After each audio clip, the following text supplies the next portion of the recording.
দেশ পরিষ্কার করা ঝাড়ুদারদের একান্ত কাজ নয়, আমাদের এই মানসিকতা বদলাতে হবে। ৭৭তম স্বাধীনতা দিবসকে কেন্দ্র করে বুধবার সকাল ৮ ঘটিকায় কমলপুর মহকুমার অন্তর্গত কচুছড়ায় টিএসআর ক্যাম্প সংলগ্ন স্বাগত প্রাইভেট টিউশন সেন্টারের পক্ষ থেকে শ্রদ্ধেয় শিক্ষক শ্রী সঞ্জীব সূত্রধরের উদ্যোগে প্রায় অর্ধ শতাধিক ছাত্রছাত্রীদের নিয়ে কচুছড়া বাজার এলাকায় স্বচ্ছতাই ই সেবা মূল মন্ত্রকে পাথেয় করে বর্ণাঢ্য স্বচ্ছ ভারত অভিযান কর্মসূচি বাস্তবায়ন করা হয়।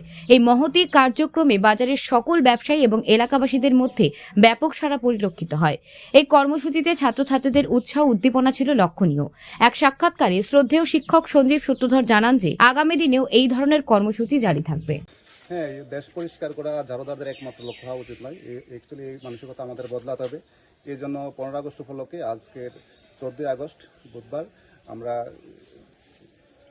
টিএসআর ক্যাম্প সংলগ্ন ত্রিপুরার যে আমাদের একটা প্রাইভেট সেন্টার আছে, স্বাগতম এডুকেশনাল প্রাইভেট সেন্টার, এখান থেকে আমরা প্রায় অর্ধ শতাধিক স্টুডেন্টদেরকে নিয়ে একটি স্বচ্ছ ভারত অভিযান করলাম এবং আগামী দিনে এই ধরনের কর্মসূচি অব্যাহত থাকবে এবং স্টুডেন্টদের মনেও এই নিয়ে দারুণ চাঞ্চল্য দেখা দিয়েছে।